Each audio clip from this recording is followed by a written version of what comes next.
زه عبدالهادي ناصري یو ځل بیا نوي درس ته ورځو.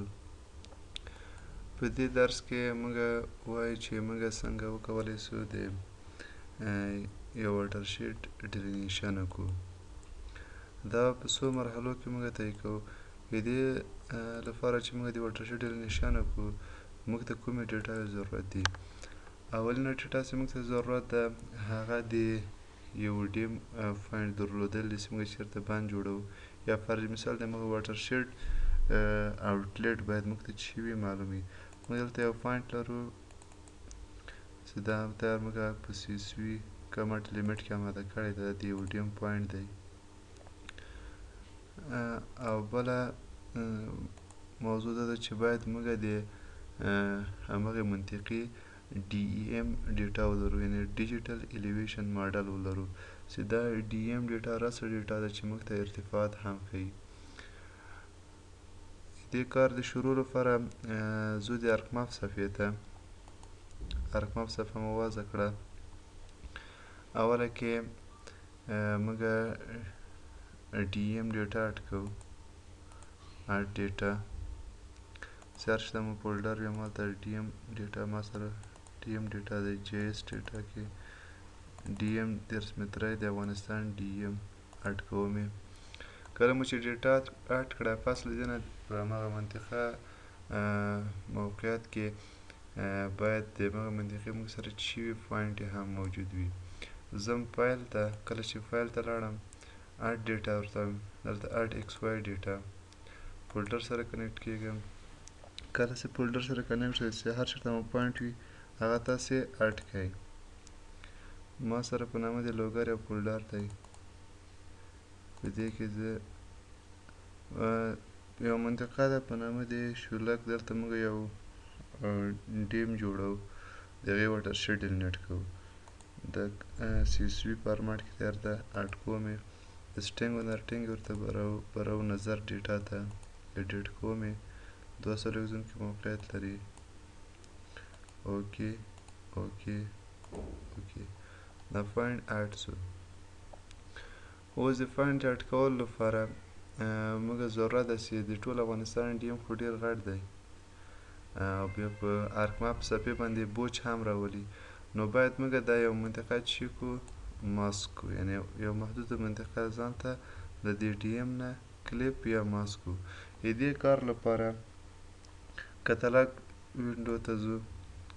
په ما فولډر کې یو شی فایل یا ډیټابیس جوړوم.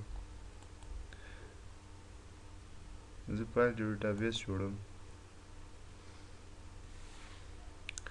مثلا په نامه دی شولک. انټر کوم. په دې کې ځان ته یو پولیګن جوړوم، یو پوینټ مثلا پولیګون جوړوم په نامه دی DEM. دا پولیګون انتخابوم، پیکچر یې نیکسټ ورته وایم. 200 ځونکي باید موقعیت لري ځکه لوګر په 200 ځونکي موقعیت لري. ناټ کې نیکسټ. دا جدول خالي پرېږدي، بیا خره کې ډکوو فینیش. اوس په دې باندې موږ چې کوو ایډیټینګ کوو. دا به حالو کو چې ښه معلوم سي. ایډیټر ته ځم، سټارټ ایډیټینګ ورته وایم. DEM انتخابوم. اوکې. دلته کریټ پیکچر وینډو ته ځو. DEM پولیګون انتخابوم. مثلا دا یو منطقه ده، زه دومره منطقه ځان ته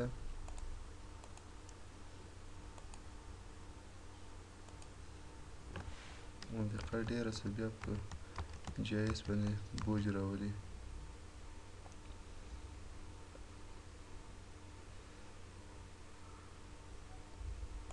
دا سپین سپین سرحدونه رانیسو، دا ارتفاعات موږ ته ښیي، یعنې له دې ارتفاعاتو نه اوبه راځي.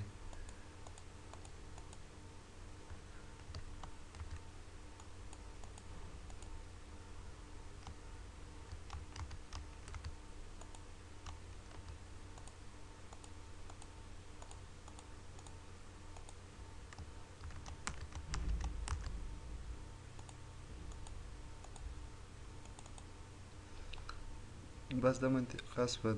دا منطقه زه غواړم چې کوم کلیپ یې کړم.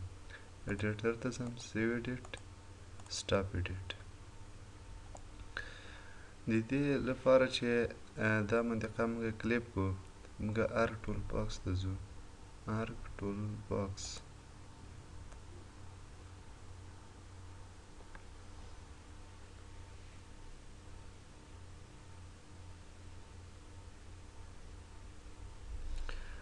Arc toolbox Windows یوازې دلته specialized tools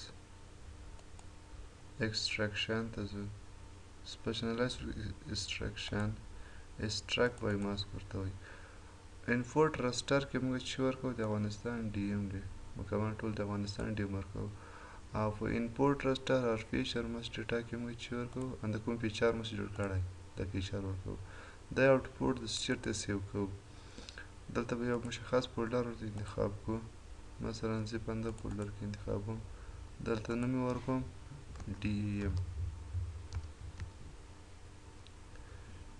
سیو ورته وایم اوکې ورته د خپله پروسه اوس مخته بیایي دا کوره